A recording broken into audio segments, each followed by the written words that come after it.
Bismillahirrahmanirrahim. Assalamualaikum warahmatullahi wabarakatuh. Perkenalkan, nama saya Malik Fajar. Saya dari Prodi Ahwalusasiah S1 dan di sini saya akan mempresentasikan tentang penemuan hukum. Yaitu yang pertama pembagiannya yaitu penemuan hukum oleh hakim. Undang-undang sebagaimana kaidah pada umumnya berfungsi untuk melindungi kepentingan manusia, sehingga harus dilaksanakan atau ditegakkan. Undang-undang harus diketahui oleh umum, tersebar luas, dan harus jelas. Kejelasannya undang-undang sangatlah penting. Oleh karena itu, setiap undang-undang selalu dilengkapi dengan penjelasan yang dimuat dalam tambahan lembaran negara. Sekalipun nama dan maksudnya sebagai penjelasan, namun seringkali terjadi penjelasan tersebut tidak juga memberikan kejelasan karena hanya dinyatakan cukup jelas, padahal teks undang-undang tidak jelas dan masih memerlukan penjelasan. Mungkin saja bentuk undang-undang termasuk hendak memberi kebebasan yang lebih besar kepada hakim. Selanjutnya yaitu penemuan hukum. Menurut Mauwisen, merupakan pengembangan hukum adalah kegiatan manusia berkenaan dengan adanya dan berlakunya hukum di masyarakat yang meliputi kegiatan membentuk, melaksanakan, menerapkan, menemukan, menafsirkan secara sistematis, mempelajari, dan mengajarkan hukum. Pengembangan hukum dibedakan dalam pengembangan hukum praktis dan pengembangan hukum teoritis. Pengembangan hukum praktis meliputi kegiatan yang dikenakan dengan hal mewujudkan hukum dalam kehidupan sehari-hari. Sedangkan pengembangan hukum teoritis meliputi dengan kegiatan pembentukan hukum, penemuan hukum, dan bantuan hukum. Amir Samsudin, seorang praktisi hukum yang bergiat sebagai seorang advokat, memberikan pengertian bahwa penemuan hukum merupakan proses pembentukan hukum oleh hakim dan upaya menerapkan peraturan hukum umum terhadap peristiwanya berdasarkan kaidah-kaidah atau metode-metode tertentu yang digunakan agar menerapkan hukumnya terhadap peristiwa tersebut dapat dilakukan secara tepat dan relevan menurut hukum, sehingga hasil yang diperoleh dari proses itu dapat diterima dan dipertanggungjawabkan dalam ilmu hukum. Oliver Wendell Holmes dan Jerome Frank menentang pendapat bahwa hukum yang ada itu lengkap, yang dapat dijadikan sumber bagi hukum untuk memutuskan dalam peristiwa yang konkret. Melaksanakan undang-undang oleh hakim bukan semata-mata merupakan persoalan logika dan penggunaan pikiran yang tepat saja, tetapi lebih merupakan pemberian bentuk yuridis kepada asas-asas hukum material yang menurut sifatnya tidak logis dan lebih mendasarkan pada pengalaman dan penilaian yuridis daripada berdasarkan pada hal yang abstrak. Ketentuan undang-undang yang berlaku umum yang bersifat abstrak tidak dapat diterapkan begitu saja secara langsung pada peristiwa konkret. Oleh karena itu, ketentuan undang-undang harus diberi arti, dijelaskan atau ditafsirkan dan disesuaikan dengan peristiwanya. Untuk diterapkan pada peristiwa itu, peristiwa hukum harus dicari lebih dahulu dan peristiwa konkretnya, kemudian undang-undangnya ditafsirkan untuk dapat diterapkan. Setiap undang-undang bersifat statis dan tidak dapat mengikuti perkembangan masyarakat, sehingga menimbulkan ruang kosong yang perlu diisi. Tugas mengisi ruang kosong itulah dibebankan kepada para hakim dengan melakukan penemuan hukum melalui metode interpretasi atau konstruksi, dengan syarat bahwa dalam menjalankan tugasnya tersebut para hakim tidak boleh memperkosa maksud dan jiwa undang-undang atau tidak boleh bersikap sewenang-wenang. Hakim dalam memeriksa, mengadili dan memutuskan sesuatu perkara yang dihadapkan kepadanya, pertama-tama harus menggunakan hukum tertulis terlebih dahulu, yaitu peraturan perundang-undang. Tetapi kalau peraturan perundang-undangan tersebut ternyata tidak cukup atau tidak tepat dengan permasalahan dalam suatu perkara, maka barulah hakim akan mencari dan menemukan sendiri hukumnya dari sumber-sumber hukum yang lain seperti jurisprudensi, doktrin, traktat, kebiasaan atau hukum tidak tertulis. Pasal 10 ayat 1 Undang-Undang Nomor 48 Tahun 2009 tentang kekuasaan kehakiman menentukan bahwa pengadilan dilarang menolak untuk memeriksa, mengadili, dan memutus suatu perkara yang diajukan dengan dalil bahwa hukum tidak ada atau kurang jelas, melainkan wajib untuk memeriksa dan mengadilinya.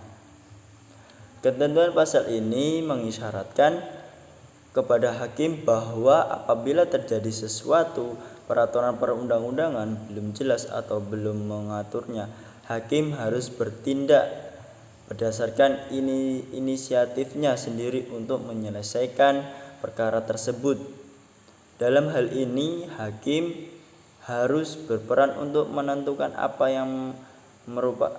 yang merupakan hukum, sekalipun peraturan perundang-undangan tidak dapat membantunya. Tindakan hakim inilah yang dinamakan penemuan hukum. Selanjutnya, ketentuan pasal tersebut memberikan makna kepada hakim sebagai organ utama dalam suatu pengadilan dan sebagai pelaksana kekuasaan kehakiman yang dianggap memahami hukum. Untuk menerima, memeriksa, mengadili suatu perkara, sehingga dengan demikian wajib hukumnya bagi hakim untuk menentukan hukumnya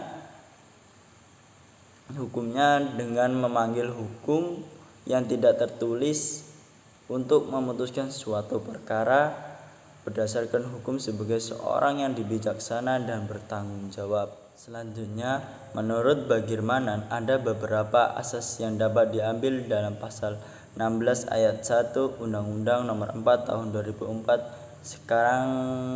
Sekarang pasal 10 ayat 1 Undang-Undang Nomor 48 Tahun 2009, yaitu 1.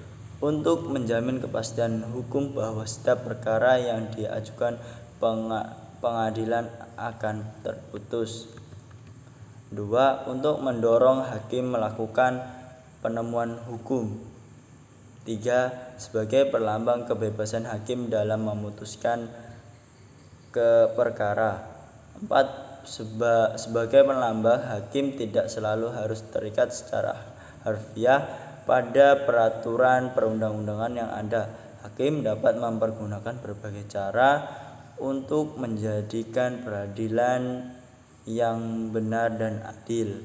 Dalam rangka menemukan hukum ini, ketentuan pasal 10 ayat 1 tersebut hendaklah dihubungkan dengan ketentuan pasal 5 ayat 1 Undang-Undang Nomor 48 Tahun 2009 yang menentukan bahwa hakim dan hakim konstitusi wajib menggali, mengikuti dan memahami nilai-nilai hukum dan rasa keadilan yang hidup dalam masyarakat. Selanjutnya, dalam penjelasan pasal tersebut disebutkan ketentuan ini dimaksudkan agar keputusan hakim dan hakim konstitusi sesuai dengan hukum dan rasa keadilan masyarakat. Itu selanjutnya materinya itu metode penemuan hukum. Penemuan hukum adalah kegiatan mencari dan memberi makna terhadap hukum. Kegiatan ini tidak mudah mengingat terminologi hukum tidaklah tunggal. Dalam ulasan di bawah ini, makna hukum tersebut akan lebih dipersempit kepada norma-norma positif dalam sistem perundang-undangan. Peraturan perundang-undangan pada dasarnya menggeneralisasikan peristiwa-peristiwa hukum yang terjadi. Sebagai contoh, pasal 41 Undang-Undang Nomor 23 Tahun 1997 tentang pengelolaan lingkungan hidup menyatakan bahwa barang siapa yang secara melawan hukum sengaja melakukan perbuatan yang mengakibatkan pencemaran dan atau perusakan lingkungan hidup diancam dengan pidana paling lama 10 tahun dan denda paling banyak 500 juta. Pasal ini bersifat umum karena mensubjek barang siapa, yang berarti siapapun yang terlepas dari jenis kelamin dan asal usulnya. Yang bersangkutan harus secara sengaja melakukan perbuatannya. Kata sengaja mengandung arti bahwa perbuatan itu memang sudah direncanakan sebelumnya. Undang-undang sendiri tidak merumuskan seperti apa perencanaan tersebut. Untuk diserahkan kepada aparat penegak hukum untuk menetapkannya dalam penuntutan sampai kepada keputusannya di pengadilan. Demikian dengan juga kata-kata perbuatan yang mengakibatkan pencemaran dan atau perusakan lingkungan hidup juga tidak dirinci satu demi satu. Semua generalisasi ini terbuka untuk diberi arti tergantung peristiwa konkret yang akan terjadi. Selanjutnya, asas-asas penemuan hukum yang dimaksud di sini dikhususkan pada keperluan melakukan harmonisasi hukum. Mengingat demikian banyaknya asas-asas hukum itu, maka pertama-tama perlu dibedakan antara asas-asas yang terkait dengan prosedur harmonisasi tersebut dan asas-asas yang berhubungan dengan materi peraturan perundang-undangan yang sedang dikaji. Asas-asas yang terkait dengan prosedur harmonisasi antara lain asas peraturan yang terkait dalam prosedur harmonisasi antara lain asas bahwa peraturan lebih rendah tidak boleh bertentangan dengan peraturan yang lebih tinggi. Sementara itu, contoh dari asas-asas yang terkait dengan materi peraturan misalnya asas-asas pemerintah yang baik, good governance. Asas-asas penuntut hukum yang dibicarakan di sini lebih mengacu pada pengertian yang pertama.